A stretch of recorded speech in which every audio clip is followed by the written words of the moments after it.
Welcome back. Today we are looking at the Iliad, Book 12, which means we are halfway through, and things are definitely getting hard for the Greeks. Before we jump into the action, let's look at some of the characters in this section. The first is a pair of brothers known as the Lapiths, or more specifically known as Lapiths and Leontios. They're a couple of tough Greeks who are going to be guarding the gates of the fortifications as the Trojans charge. And they're facing off with a character named Asius. Asius is one of the Trojans who's not particularly good at listening to orders and decides to take the charge into his own hands. He's not much of a team player. Of course, we have Hector in this section, who is still leading the charge of the Trojans and is eager for glory in defeating the Greeks. We see him as being perhaps a bit prideful at this point, having had so much success in the past few raids. He's getting very, very confident, perhaps overconfident. And he's having trouble listening to anybody who tells him anything other than to charge straight ahead. We also have Polydamas, who is one of the commanders of the Trojan army and who comes up with a great plan for attacking the fortifications, but then begins to doubt their conquest. When he gives Hector some notable warnings, Hector has trouble listening to him. Polydamas seems to respect the gods and be paying attention to their signs, unlike Hector in this section. We're also going to have Sarpedon, who, though he suffered a big injury not too long ago, seems to be fully recovered and ready to do some serious damage. He and Glaucus get a lot of glory leading a significant charge against the fortifications here. But they're also up against another fantastic tag team of Ajax and Teucer again. And so we'll see how well they do against the giant Ajax with his 7-layered shield and all of his muscle, and the sharpshooter Teucer, who can't seem to miss with his bow. In short, it's a lot of exciting action. So let's go ahead and unpack it. When we last left off, we had Patroclus giving Eurypylus first aid, and we cut back to how the battle is going.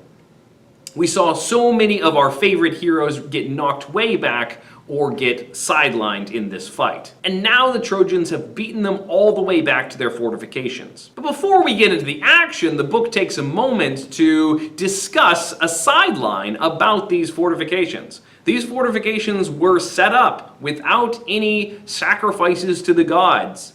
And the gods were a little bit miffed about that. We saw that earlier. But the poem goes on for a while to describe how the gods will set it right someday. After all of this fighting is over, the gods will clear away the field through the waves and the weather and wipe it clean so that there's no way of telling that there were once massive fortifications built along this beach to protect the ships. For now, though, these fortifications stand large and daunting and protecting the Greeks. They've got their trench full of spikes, they've got their fortification walls, they've got their gates for letting out the chariots at key moments. And although the Trojans have beaten them all the way back to this point, the fortifications are still a rather difficult challenge. Polydamas pulls Hector aside and says, hey, we can't charge these guys in our chariots at this point. The trench with all the spikes, that's going to definitely hold us off. If we try to zoom the chariots right up to the edge and then jump out, we're going to just cause a logjam and the Greeks will be able to pick us off. We've got to come up with a strategy for attacking, and chariots can't be part of it. It's going to be tricky because they don't want to get on the other side of all of this and then get pinned themselves. And so Polydamas tells them that they need to all put their chariots to the side and do this attack on foot. We need to overwhelm the fortifications with a charge on foot. And everyone agrees to this and all get into line, and it goes down the line and names off who the captain of each battalion is. Except for one guy whose name is Asius, who just ignores the command, jumps in his chariot, and charges at the gate of the fortification. He's not a team player and he's not going to give up his chariot, even though he won't be able to have the support of everyone else because he's shooting for a narrow gap between the trenches. And as Asius zooms up towards the gate, it looks like he's going to make an impressive charge, but the Lapiths jump in, Lapiths and Leontios, and the two of them are determined to hold back this Trojan charge. And so they hold the line right above the gate, and they rain down spears and projectiles and boulders on Asius and his men as they're charging into the gap. And so Asius is completely rebuffed in that moment. And he starts crying to Zeus,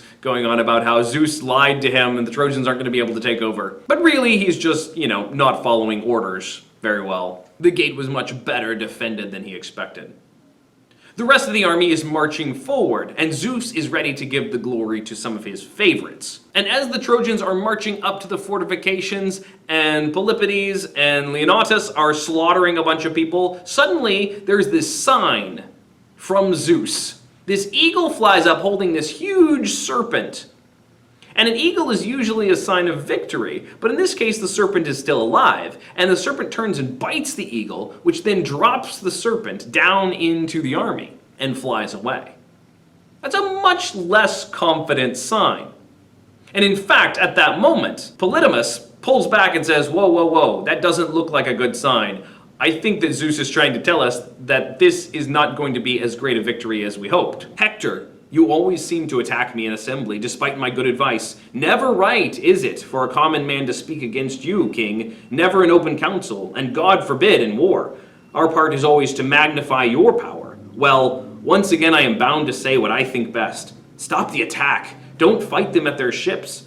All will end as the omen says, I do believe. If the bird sign really came to us, the Trojans, just as our fighters tried to cross the trench, that eagle flying high on the left across our front, clutching the bloody serpent in both its talons, still alive, but he let the monster drop at once before he could sweep it back to his own home. He never fed his nestlings in the end, nor will we.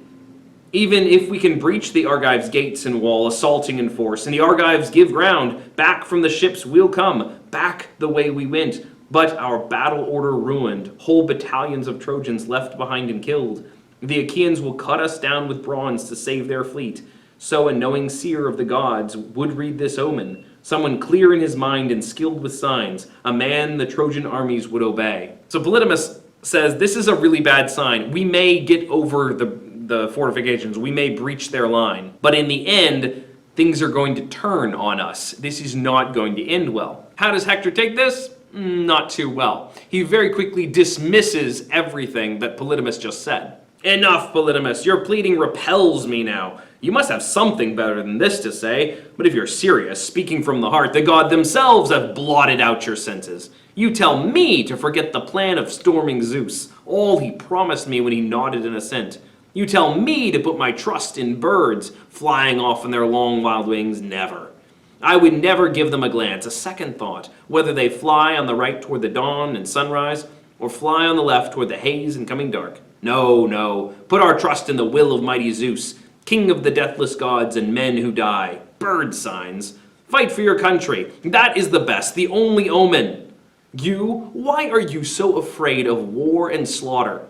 Even if all the rest of us drop and die around you grappling for the ships, you'd run no risk of death. You lack the heart to last it out in combat, coward. But if you hold back from the bloody foray here and turn some other soldier back from battle, winning him over, you with your soft appeals, at one quick stroke my spear will beat you down. You'll breathe your last. So Hector is very, very uninterested in the omen, which comes from Zeus. He already got the nod from Zeus to tell him that he was going to have this big victory. But we notice that Zeus is pretty inconsistent in his siding with people. Just because you got the nod from Zeus at the beginning doesn't mean he'll follow through all the way.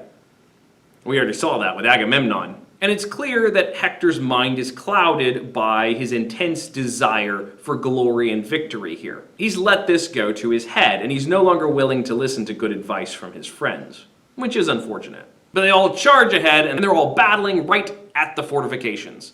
Sometimes they punch holes through the fortifications, and then we get shields that get shoved up to cover the holes. And we have people chucking boulders down from the top, and we have the Trojans throwing stones back. And it's very, very intense, but nobody seems to be making any ground. We're all just fighting right there on the edge. Can we break the fortifications? Or can the Greeks hold them? Zeus decides to give a little power up to his son Sarpedon. So Sarpedon is struggling for the wall, and suddenly he gets an idea and taps Glaucus. Glaucus, why do they hold us both in honor, first by far with pride of place, choice meats and brimming cups in Lycia, where all our people look on us like gods? Why make us lords of estates along the Xanthus banks, rich in vineyards and plowlands rolling wheat?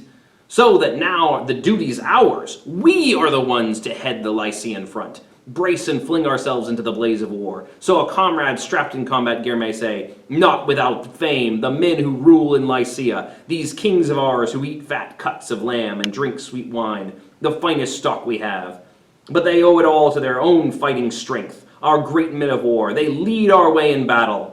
Ah, my friend, if you and I could escape this fray and live forever, never a trace of age, immortal, we would never fight on the front lines again or command you to the fields where men win fame. But now, as it is, the fates of death await us, thousands poised to strike, and not a man alive can flee them or escape. So in we go for attack, give our enemy glory or win it for ourselves. And of course the speech pumps up Glaucus. The two of them charge together against the wall. And as they come charging towards the wall, Menestheus, who's standing up there, is like, uh-oh, we're in trouble. And so quickly he shouts for some help. He says, quick, I need somebody up here. I need Ajax, I need Teucer. Get him over here quick, we're gonna need some support. And so little Ajax is busy over on another part of the wall, but big Ajax and Teucer come running up to support this point in the wall. And so Glaucus and Sarpedon and all the men following them are climbing up the wall trying to get to the top. Ajax starts braining people down there.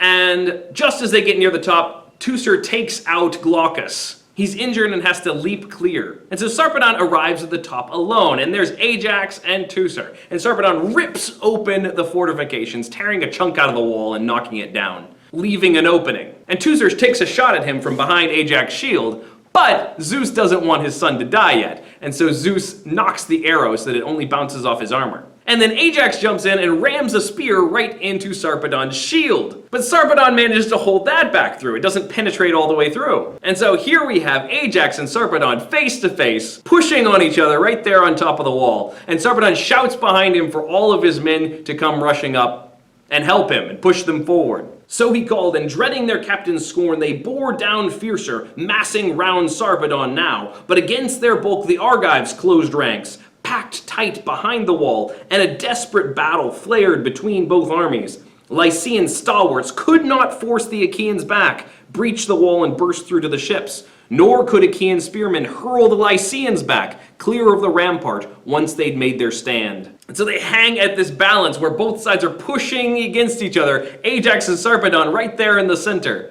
It's very intense, but it's not for Sarpedon to win the glory of getting all the way through the fortifications. That honor is given to Hector, Zeus says. And so we cut over to Hector, who shouts and leads his men in a phalanx right against the gate, and Hector picks up a big boulder and smashes through.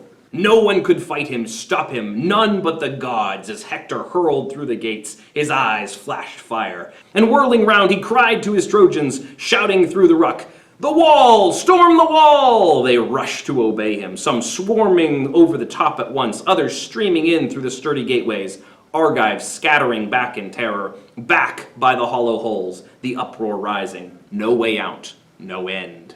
And so we get to the end of Book 12 and halfway through the Iliad. Alright, let's look at some key features.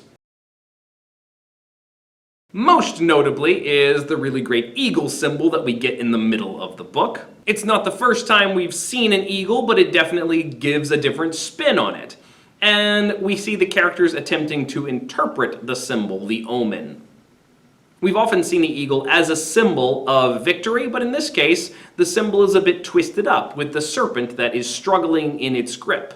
There are also a lot of great epic similes. For instance, as Ajax and Sarpedon are pushing against each other right in the middle of the fray there's a great epic simile that says, "As two farmers wrangle hard over boundary stones, measuring rods in hand, locked in a common field, and fight it out on the cramped, contested strip for equal shares of turf.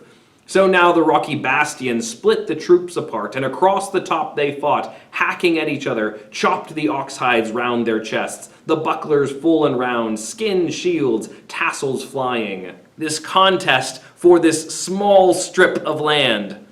Like two farmers fighting over their boundary lines, here are these two armies that are trying to push the boundary of the war. The Trojans pushing the boundary back into the Greeks' actual camp. And then the very dramatic conclusion where they finally break through. What's going to happen to the Greeks now that the Trojans are broken through? We'll have to wait till next time to find out. Thanks for watching. You can click to subscribe to watch another video, and I'll see you next time. Bye-bye.